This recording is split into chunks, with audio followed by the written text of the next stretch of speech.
चल कीजिए, छोड़ दे छल मकट को मानसिक बल दीजिए। वेद की बोले ऋचाएं सत्य को धारण करें, हर्ष में हो मग्न सारे शोक सागर से तरें। अश्वमेधादिक रचाए यज्ञ पर उपकार को, धर्म मर्यादा चला कर लाभ दे संसार को। नित्य श्रद्धा भक्ति से यज्ञादि हम करते रहें, रोग पीड़ित विश्व के संताप सब हरते रहें।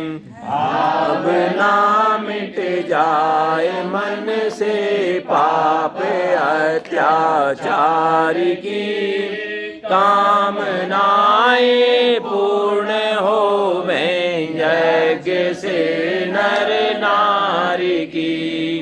कारी हो हवन हर जीर्ण धारी के लिए, वायु जल सर्वत्र हो शुभ गंध को धारण किए। साधे मिटे हमारा प्रेम पथ विस्तार हो, ईदन मम का सार्थक प्रत्येक में व्यवहार हो। हाथ जोड़ झुकाए मस्तक वंदना हम कर रहे, नाथ करुणा रूप करुणा आपकी सब पर रहे। यज्ञ रूप प्रभु हमारे उज्ज्वल कीजिए, छोड़ दे छल कपट को मानसिक बल दीजिए। प्रभु आत्मिक बल दीजिए। सर्वे भवन्तु सुखिनः, सर्वे सन्तु निरामया, सर्वे भद्राणि पश्यन्तु, मा कश्चित् दुःखभाग् भवेत्। एकदम सेकंड लास्ट पेज प्रार्थना मंत्र यहाँ लिखे। सबका भला करो भगवान, सब पर दया करो मान, सबकी वृद्धा भरो भगवान, सबका सब विधि हो कल्याण। से सब सुखी हो, कोई न हो दुखारी, सब हो निरोग भगवन, धन धान्य के भंडारी।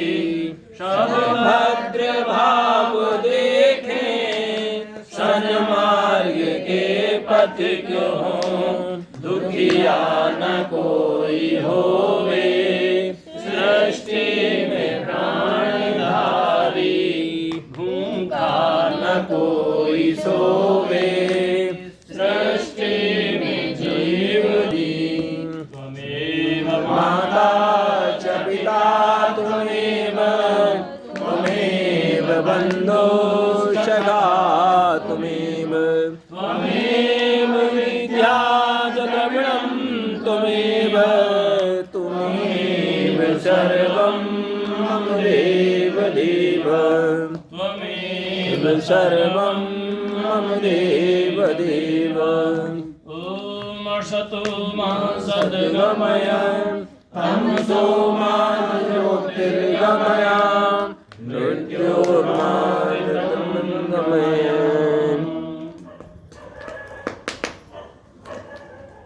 उस परम पिता परमात्मा की असीम कृपा अनुकंपा से हम सब ने मिलकर के अभी देव यज्ञ संपन्न किया और यजमानों के पूर्ण पुरुषार्थ लगन मेहनत से आप सब लोग इसमें उपस्थित हुए।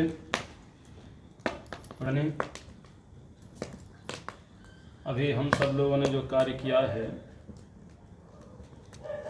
यह यज्ञ कहलाता है और दुनिया का श्रेष्ठतम यज्ञ व श्रेष्ठतम कर्म। दुनिया में सबसे उत्तम कार्य जो होता है, सबसे उत्तम कार्य तो बहुत सारे हमें सब कार्य करने होते हैं। जो 3 तरह के कार्य होते हैं, काम 3 तरह के होते हैं, कर्म 3 तरह के होते हैं। उत्तम कर्मों की बात कहें, पहला होता है श्रेष्ठ कर्म, दूसरा श्रेष्ठतर कर्म और तीसरा श्रेष्ठतम कर्म। हम 3 श्रेणियों में जो भी उत्तम अच्छे काम करते हैं उन 3 श्रेणियों में करते हैं। पहला श्रेष्ठ कार्य, किसी को रास्ता चलते व्यक्ति को कहीं कोई रास्ता भटक गया, अगर उसको हमने सही रास्ता दिखा दिया, सही रास्ता बता दिया, ये हमने श्रेष्ठ कार्य कर दिया। थोड़ी देर के लिए हमने श्रेष्ठ कार्य अपनी वाणी के द्वारा, अपने कर्म के द्वारा कर लिया। दूसरा होता है श्रेष्ठतर कार्य, किसी व्यक्ति ने रास्ता के किनारे जहाँ पानी की व्यवस्था दूर दूर तक नहीं है वहाँ नल लगवा दिया, पानी की व्यवस्था कर दी, पेड़ लगा दिया। किसी अशिक्षा की जगह पर शिक्षा का प्रसार कर दिया, किसी चिकित्सा से अभावग्रस्त व्यक्ति को चिकित्सा दे दी, तो ये श्रेष्ठतर कार्य हो गया। उस श्रेष्ठ कार्य से ये उत्तम, ज़्यादा उत्तम है। कार्य वो भी करना चाहिए, वो भी करना है, पर ये कार्य हम अगर कर सकते हैं अपने पुरुषार्थ से तो ये उससे भी अच्छा है। किसी को शिक्षा देना, चिकित्सा देना, पानी की व्यवस्था करना, पेड़ आदि लगाना, ये श्रेष्ठतर कार्य हो गया। और श्रेष्ठतम कार्य संसार में केवल एक ही कहा गया, यज्ञो वै श्रेष्ठतमं कर्म। ये किसने कहा, मैं नहीं कह रहा, ये महर्षि याज्ञवल्क जी कहते हैं। याज्ञवल्क महाराज राम के जो ससुर थे, फादर इन लॉ, जिनका नाम जनक था, जनक की राजसभा के राजगुरु जो हैं महर्षि याज्ञवल्क जी, उन्होंने एक बहुत मोटा सा ग्रंथ लिखा है यजुर्वेद की व्याख्या करते हुए, और उस ग्रंथ का नाम है सतपथ ब्राह्मण। सत मतलब 100, पथ मतलब अध्याय, चैप्टर, तो 100 चैप्टर 100 अध्याय वाला बहुत बृहद ग्रंथ लिखा है यजुर्वेद की व्याख्या करते हुए। उसमें ऋषियों के पूछने पर उन्होंने कहा है कि यज्ञो वै श्रेष्ठतमं कर्म, कि यज्ञ दुनिया का श्रेष्ठतम कार्य है, इससे कोई अच्छा कार्य है नहीं। अब इसको हम और नीचे उतर के आते हैं, तो वर्तमान से पहले थोड़ा सा आर्य समाज के संस्थापक, महान समाज सुधारक ऋषिवर देव दयानंद जी महाराज हुए। उन्होंने धर्मशास्त्र के प्रमाण को देते हुए कहा कि यज्ञ जो होते हैं वो 5 प्रकार के होते हैं। 5 महायज्ञ होते हैं। यज्ञ हैं तो वो बड़े छोटे छोटे, पर उन्होंने 5 महायज्ञ कहे। महायज्ञ 5 प्रकार के कौन कौन से हैं, बस ये थोड़ी चर्चा करके फिर अपनी वाणी को विराम देके मैं विदा हुआ। कौन कौन से कर्म हैं? पहला यज्ञ जो है वो है ब्रह्मयज्ञ, संध्या, आत्मचिंतन, उत्तम ग्रंथों का स्वाध्याय। हम वेद, उपनिषद, दर्शन या उनसे संबंधित ग्रंथों का अध्ययन करते हैं, स्वाध्याय करते हैं, वो संध्या के अंतर्गत गिना जाता है। वैसे स्वामी जी महाराज ने संध्या के 19 मंत्र लिखे हैं, ये 19 मंत्र हैं, इनसे संध्या पाठ कर लिया जाए। अगर आप ध्यान नहीं कर रहे हैं, वैसे ध्यान की व्यवस्था है कि हर व्यक्ति को आत्मचिंतन जरूर करना चाहिए, ध्यान जरूर करना चाहिए, परमात्मा का ध्यान करना चाहिए। पर उस ध्यान में भी अति सूक्ष्म तरीका बता दिया कि 19 मंत्र आप पाठ कर लो, अगर आपके पास टाइम नहीं है तो आपका बेड़ा पार हो जाएगा। तो 19 मंत्रों से संध्या, और संध्या क्यों करें? संध्या इसलिए करें कि परमात्मा का धन्यवाद देने के लिए। अगर हम सुबह संध्या करते हैं तो रात्रि हमारी अच्छे से व्यतीत हुई, रात्रि में हम अच्छे से सोए, इसके लिए ईश्वर का धन्यवाद। और शाम को संध्या करते हैं तो मेरा दिन परमात्मा की कृपा से अच्छा गुजरा, अच्छा बीता, उसके लिए उस ईश्वर का धन्यवाद। क्योंकि हमें कोई अगर एक गिलास पानी भी पिला देता है तो हम उसका धन्यवाद करते हैं। लोक में हम प्यासे हों और हमें कोई एक गिलास पानी पिला दे, हम धन्यवाद करते नहीं करते? धन्यवाद करते हैं। ऐसे ही भगवान ने तो हमारा जीवन चला रहा है हमारा, और उसका हम धन्यवाद ना करें तो हम तो सबसे बड़े पापी हो गए। पाप लद गया। दो शब्द हैं, एक कृतज्ञ होता है और एक कृतज्ञ होता है। कृतज्ञ वो होता है जो किसी के किए हुए उपकार को न माने। किसी ने उपकार किया और उसको वह व्यक्ति मानता नहीं है, उस व्यक्ति को कृतज्ञ बोला जाता है। और भरत जब कौशल्या के पास में जाते हैं, वो कहती हैं कि तुम्हारी सहमति से मेरे बेटे को, मेरे राम को वनवास हुआ है। तो भरत एक उसमें बहुत सारी प्रतिज्ञाएं करते हैं कि जिसकी प्रतिज्ञा, जिसकी आज्ञा से भगवान राम बन गए हैं उसको वो पाप लगे। तो उन्होंने, भरत ने एक पाप ये भी गिनाया है कि जो पाप एक कृतज्ञ व्यक्ति को लगता है वो पाप मुझे लगे, या वो पाप उसको लगे जिसकी अनुमति से भगवान राम बन गए। तो उन्होंने बहुत सारे, उन्होंने गाय को पैर मार के उठाना, किसी महिला को पैर मारना, किसी बुजुर्ग को वो उल्टा मतलब बुजुर्ग का अपमान करना, अनायास छेड़ते, अनायास किसी बुजुर्ग का या महिला का या ये चीजें करना, अपमान, तो वो पाप मुझे लगे। अब ये पाप, कृतज्ञता का पाप, वहाँ भरत जी कह रहे हैं। दूसरा एक शब्द है कृतज्ञ, कि किए हुए उपकार को मानना। किसी ने थोड़ा सा भी हमारे जीवन में उपकार कर दिया है और उसको मानना, उसको याद रखना, ये कृतज्ञता है। तो भगवान का हमारे ऊपर कितना बड़ा उपकार है, इसलिए उसके प्रति कृतज्ञ होना, उसका धन्यवाद करना, ये संध्या का भाग है। दूसरा ये ब्रह्मयज्ञ हुआ, इसे ब्रह्मयज्ञ कहो, संध्या कहो, बैठने का बोलता। अब दूसरा जो यज्ञ है वो है देवयज्ञ। देवयज्ञ क्या है? हमने देवयज्ञ किया अभी, ये इसको देवयज्ञ कहते हैं। इसको देवयज्ञ क्यों कहते हैं? अग्निर्वै देवानां मुखम, अग्नि देवताओं का मुख कहा गया है। हमारे शरीर में जैसे मुख्य अंग कौन सा है? मुख। 5 मिनट बाद बात करती हूँ। मुख्य अंग कौन सा है? इसीलिए मुख्य बोलते हैं। मुख जो है मुख्य है। अब क्यों मुख्य है? क्योंकि शरीर को पुष्टि देनी है, शरीर को ताकत देनी, ऊर्जा देनी है, तो कहाँ से खाएंगे? मुख से। और मुख भी अपने पास कोई चीज नहीं रखता, बड़ा त्यागी पुरुष है। अपने पास कोई चीज नहीं रखता, वह कहाँ पहुंचा देता है? चबा करके, उसको ग्रहण करके पेट को, और पेट भी अपने पास नहीं रखता, तो पेट कहाँ पहुंचा देता है? उसको रस, रक्त, मांस, मज्जा आदि में विभक्त करके पूरे शरीर को पहुंचा देता है, जहाँ जो चीज है। ऐसे ही अग्नि देवताओं का मुख है। हमने अग्नि में जैसा पदार्थ डाला वैसा पदार्थ वो अग्नि अपने पास नहीं रखता, उसका अति सूक्ष्मीकरण करके, मतलब किसी भी पदार्थ की ताकत को बढ़ा के वह वायु को पहुंचा देता है। अब ताकत को कैसे बढ़ाता है? मैं अक्सर ये बात कहता हूं, मान लीजिए एक लाल मिर्च है, ताकत बढ़ाने की बात तो आप समझ रहे होंगे। लाल मिर्च ताकत बढ़ाने की बात, एक लाल मिर्च कोई भी व्यक्ति खा लेगा और थोड़ी देर सीसी करेगा, पानी पी लेगा, और सहन कर लेगा।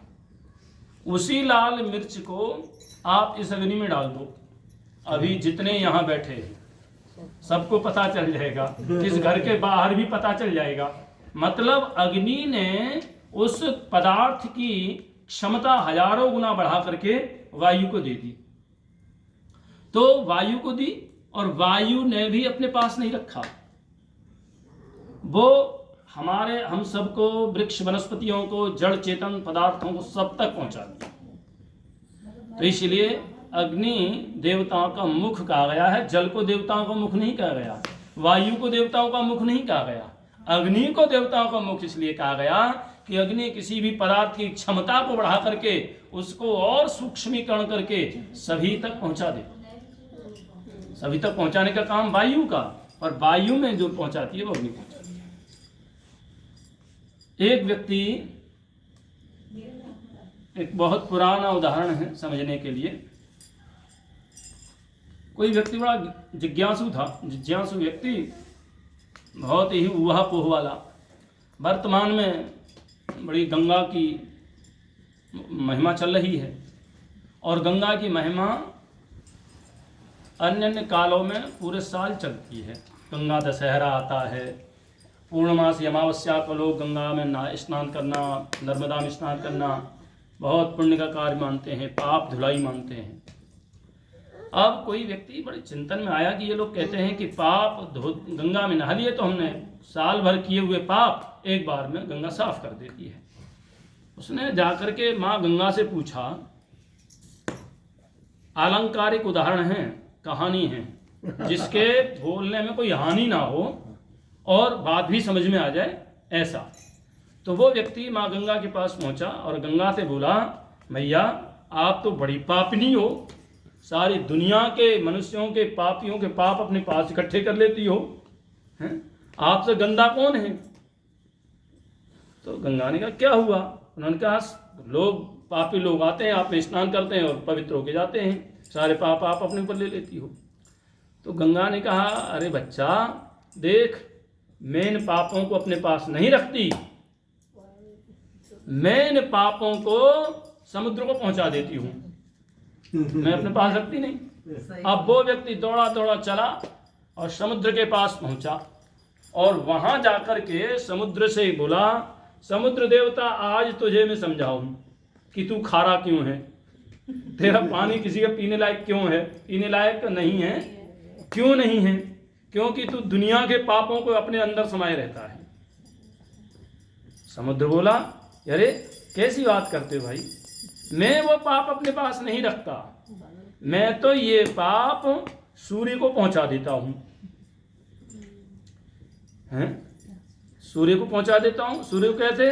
कि बस किरणों के द्वारा वो एक ऐसी स्थिति बनती है कि धार सी समुद्र में से खिंचती है बादल में को, मैं तो वहां पहुंचा देता हूं। वो सूर्य के पास पहुंचा और सूर्य के पास पहुंच करके बोला, तुम भी इसीलिए तुम्हारी किरणें बड़ी तीखी हैं, जो पृथ्वी पर आते आते भी फोड़ डालती हैं, कि तुम दुनिया के पापों को अपने पास संग्रहित करते हो, इकट्ठे करते हो। सूर्य ने बोला, ऐसा क्या हुआ, बता तो सही। तो वो तुम पाप समुद्र से लेते हो। उसने कहा, मैं अपने पास वो पाप नहीं रखता।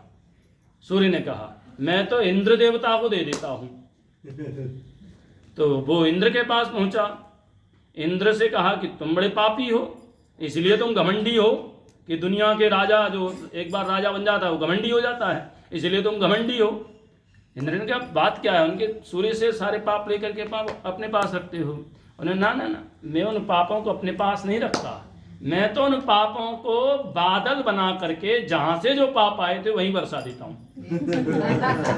मतलब बात ये समझ में आई कि हम अग्नि में जो पदार्थ डालते हैं, चाहे हम उत्तम पदार्थ डालेंगे तो उत्तम बन करके वो हमारे पास आएगा। अगर हमने गलत पदार्थ अग्नि में डाला, पेट्रोलियम पदार्थ डाला, टायर डाला, केमिकल डाला, तो वो पदार्थ भी अग्नि अपने पास नहीं रखेगी, वो भी हमें वापस हमारे पास पहुंचा देगी। इसीलिए दुनिया में सबसे ज़्यादा प्रदूषण की समस्या है तो अग्नि के माध्यम से है, नहीं है? दुनिया में 80% प्रदूषण केवल अग्नि के माध्यम से, अग्नि ताप अग्नि को के जो मिल रहा है वही पहुंचा रहा है। तो वो अग्नि के माध्यम से है। अग्नि में अज्ञानतावश, स्वार्थवश हम जो पदार्थ डाल रहे हैं अग्नि हमें वापस कर रही है। इसमें दोष अग्नि का थोड़ा ही है, इसमें दोष हमारा है। तो इसीलिए हमें अग्निहोत्र, अग्नि में उत्तम पदार्थों के द्वारा हवन करना चाहिए।